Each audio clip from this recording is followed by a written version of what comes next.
Matthew का school का आखिरी साल है और उसका जॉर्जटाउन यूनिवर्सिटी में एडमिशन भी हो गया है, लेकिन वो वहाँ की फ़ीस अफोर्ड नहीं कर सकता। इसलिए वो स्कॉलरशिप के लिए स्पीच तैयार करता है। उसकी ज़िंदगी अचानक बदल जाती है जब डैनियल उसके साइड वाले घर में रहने आती है। मैथ्यू अपने रूम से उसको कपड़े उतारते हुए देख रहा होता है और तभी वो उसको देख लेती है। मैथ्यू एकदम से नीचे झुक जाता है। तभी डैनियल उसके घर आ जाती है। फिर उसके पापा उसको नीचे बुलाते हैं।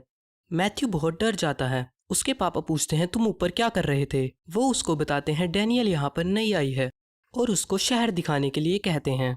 फिर वो दोनों डैनियल की कार में घूमने जाते हैं और डैनियल उससे पूछती है तुमने जो देखा तुम्हें अच्छा लगा। मैथ्यू उससे माफ़ी मांगता है। फिर वो बीच सड़क पे मैथ्यू के कपड़े उतरवाती है। उसके बाद वो कैफ़े जाते हैं और बहुत सी बातें करते हैं। अगले दिन डैनियल मैथ्यू की क्लास के बाहर आती है और वो दोनों क्लास बंक करके घूमने जाते हैं।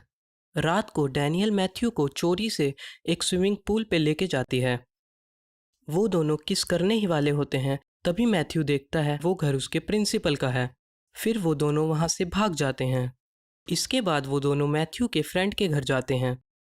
वहाँ से फिर वो चारों पार्टी में जाते हैं। उसके क्लास में डैनियल पर लाइन मारने की सोचते हैं और मैथ्यू को डैनियल से अलग करने की कोशिश करते हैं और उसको पार्टी से निकाल देते हैं। मैथ्यू हिम्मत करके डैनियल के पास जाता है और उसे किस करता है। मैथ्यू अगले दिन बहुत खुश होता है पर उसकी दुनिया अचानक से हिल जाती है जब उसका दोस्त इलाई उसे डैनियल की एक पॉर्न क्लिप दिखाता है। फिर इलाई कहता है कि डैनियल को रूम पे ले जा, पर मैथ्यू कहता है कि मैं उससे कभी नहीं मिलने वाला। इलाई कहता है कि मेरे लिए ले जा। अब मैथ्यू उसको पहले की तरह नहीं देख रहा है। इलाई की सलाह पर मैथ्यू डैनियल को रूम पे ले जाता है। वो डैनियल के लिए दारू भी लाता है ताकि उसके अंदर का पॉर्न स्टार बाहर आ सके। वो समझ जाती है कि मैथ्यू को उसके पास्ट के बारे में पता चल गया है।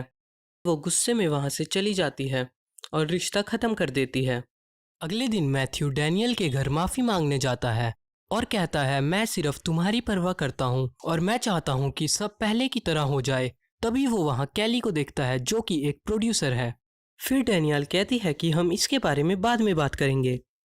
फिर वो तीनों स्ट्रिप क्लब जाते हैं। फिर मैथ्यू पूछता है कि तुम दोनों एक दूसरे को कैसे जानते हो, तो डैनियल बताती है कि वो दोनों साथ में काम करते थे। फिर कैली बताता है कि वो दोनों पहले साथ भी थे। अगले दिन मैथ्यू कैली को उसके स्कूल के बाहर देखता है। वो उसकी क्लास की लड़कियों के साथ बात कर रहा होता है। फिर कैली उन लड़कियों से मैथ्यू और उसके दोस्तों की तारीफ करता है। वो लड़कियां कैली को उनकी फ़ोटो खींचने के लिए कहती हैं, पर कैली उन्हें इग्नोर कर देता है। कैली कहता है इन लड़कियों की तो फुटबॉल वाले लड़कों के साथ वीडियो बननी चाहिए। फिर वो कैली के साथ बैंक जाता है और कैली को as a student advisor introduce करवाता है। वो देखता है कैली कितनी आसानी से किसी के भी साथ फ्लर्ट कर लेता है। डैनियल को लगता है कि वो अपने अतीत से कभी नहीं बच पाएगी, इसलिए वो कैली के साथ वापस वेगस चली जाती है। मैथ्यू अपने दोस्तों को कहता है कि ये सब मेरी गलती है, अगर मैं उसको रूम पे नहीं लेके जाता तो ये सब ना होता। फिर मैथ्यू का दोस्त कहता है कि वो अब जा चुकी है और अब तुम कुछ नहीं कर सकते। पर फिर वो तीनों वेगस के लिए निकलते हैं। मैथ्यू वहाँ डैनियल को देखता है। वो बहुत उदास होती है। वो उससे माफ़ी मांगता है पर वो वहाँ से चली जाती है। डैनियल फिर ह्यूगो से मिलती है। ह्यूगो डैनियल को उसके साथ काम करने के लिए कहता है। कैली मैथ्यू को देखता है और कहता है तुम यहाँ पे क्या कर रहे हो। मैथ्यू कैली को कहता है कि मुझे नहीं लगता कि डैनियल यहाँ पे रहना चाहती है, पर डैनियल मैथ्यू को कहती है कि तुम प्लीज़ घर जाओ। फिर कैली मैथ्यू को धमकाता है और कहता है कि तुम डैनियल का दिमाग मत भरो। अब रात के 2 बज चुके हैं और कल मैथ्यू का स्कॉलरशिप डिनर भी है। एक लड़की मैथ्यू के दोस्तों से पूछती है कि तुम क्या करते हो, तो वो झूठ कह देते हैं कि हम दोनों डायरेक्टर हैं और उस लड़की को मूवी में लेने के लिए हाँ कर देते हैं। तभी एक आदमी बताता है कि ये दोनों डायरेक्टर नहीं हैं, ये दोनों तो स्कूल में पढ़ने वाले बच्चे हैं। फिर उस लड़की का बॉयफ्रेंड उन दोनों के पीछे पड़ जाता है। उसके बाद मैथ्यू डैनियल के पास जाता है और कहता है मुझे पता है कि तुम कौन हो, और उसको उसकी बनाई हुई एक ड्राइंग देता है और चला जाता है। ये वही ड्राइंग होती है जो डैनियल ने कैफ़े में बनाई होती है। अगले दिन डैनियल वापस आ जाती है और वो उसको स्कूल छोड़ने जाती है। फिर मैथ्यू डैनियल से प्रॉम में जाने के लिए पूछता है और वो हाँ कर देती है।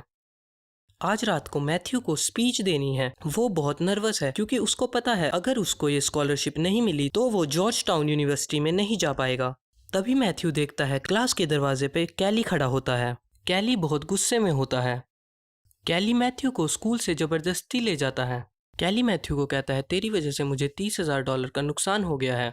फिर मैथ्यू कहता है कि वो धीरे धीरे दे देगा, पर कैली उसकी बहुत पिटाई करता है और उसे ड्रग्स दे देता है। कैली मैथ्यू को कहता है मैं तुम्हें छोड़ दूंगा, पर तुम्हें ह्यूगो के घर से उसका अवार्ड चुराना होगा। मैथ्यू ह्यूगो का अवार्ड चुराने जाता है, पर दूसरी तरफ कैली पुलिस को कॉल कर देता है और अब मैथ्यू के पीछे पुलिस पड़ी है। फिर मैथ्यू कॉल करके अपने दोस्तों को बुलाता है, पर मैथ्यू अभी नशे में है।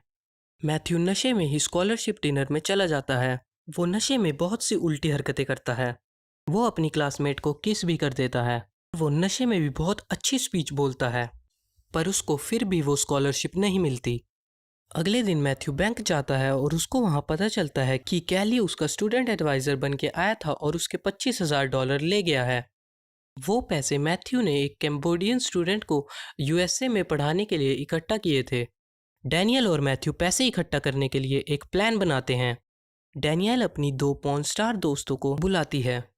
फिर मैथ्यू और डैनियल ह्यूगो के घर उससे माफ़ी मांगने जाते हैं और स्कूल में एक वीडियो बनाने की प्लान करते हैं। अब आज प्रॉम नाइट है और ईलाई और क्लिट्स पॉर्न स्टार्स के साथ प्रॉम पे जाते हैं। मैथ्यू के क्लासमेट्स उन सबको देखकर हैरान हो जाते हैं। फिर उसके क्लासमेट्स मैथ्यू से बात करने आते हैं। वो मैथ्यू से पूछते हैं क्या वो पॉर्न स्टार्स हैं, और मैथ्यू कहता है हाँ। तो वो कहते हैं क्या हम उनसे मिल सकते हैं। फिर मैथ्यू उनसे पूछता है क्या तुम मूवी में आना चाहोगे, और वो तीनों हाँ कर देते हैं, पर मैथ्यू एक को मना कर देता है। फिर मैथ्यू डैनियल के साथ डांस करता है। उस क्लिप का जो मेन सीन होता है उनका क्लासमेट वो सीन नहीं कर पाता और अब उनके पास ऐसा कोई नहीं है जो उस सीन को कर सकता है। तब मैथ्यू कहता है इस सीन को मैं करूँगा, और फिर वो चेंज करने चला जाता है। वो शूट करने ही वाले होते हैं तभी वहाँ पे एक टीचर आ जाता है और वो उन पे गुस्सा करना शुरू कर देता है। फिर हम देखते हैं ऐसा कुछ हुआ ही नहीं था, ये सब मैथ्यू सोच रहा था। फिर मैथ्यू ये करने के लिए मना कर देता है, पर तभी क्लिट्स ये करने के लिए मान जाता है। अब शूट पूरा हो चुका है। फिर वो सब घर चले जाते हैं। डैनियल और मैथ्यू पहली बार सेक्स करते हैं। अगली सुबह ईलाई मैथ्यू को फ़ोन करता है और बताता है कि प्रॉम नाइट वाली टेप चोरी हो गई है। ईलाई बहुत घबरा जाता है। फिर मैथ्यू जब घर के अंदर जाके देखता है तो वहाँ पे उसके पेरेंट्स के साथ उसका प्रिंसिपल और कैली बैठा होता है। वो टेप कैली ने चुराई होती है। कैली ह्यूगो से अकेले में बात करता है। कैली उसको कहता है अब तुम क्या करोगे। फिर मैथ्यू कहता है मैं कुछ नहीं करूँगा, ह्यूगो करेगा। वो उसको बताता है कि ह्यूगो उसका 50-50 का पार्टनर है। कैली कहता है तो फिर तुम्हारा हाफ मेरा। फिर कैली कहता है मैं ये टेप तुम्हारे पेरेंट्स को दिखा दूंगा। तो फिर मैथ्यू कहता है दिखा दो। फिर जब वो टेप दिखाता है हमें पता चलता है कि वो सेक्स एजुकेशन है। ये देख के कैली हैरान हो जाता है और दूसरी तरफ मैथ्यू के पेरेंट्स और प्रिंसिपल खुश हो जाते हैं। फिर मैथ्यू हमें बताता है कि वो हमेशा याद रखेगा अपने दोनों दोस्तों को, अपने बिजनेस पार्टनर को, अपने स्टूडेंट एडवाइज़र को, उसका मतलब होता है कैली को, सैम नांग को, ईलाई की हरकतों को, क्लिट्स के उस मूवी में सीन को, और हाँ डैनियल को। तो ये थी the girl next door movie की पूरी कहानी। IMDb पर इस मूवी की रेटिंग है 6.7। उम्मीद करता हूँ आपको ये वीडियो पसंद आया होगा।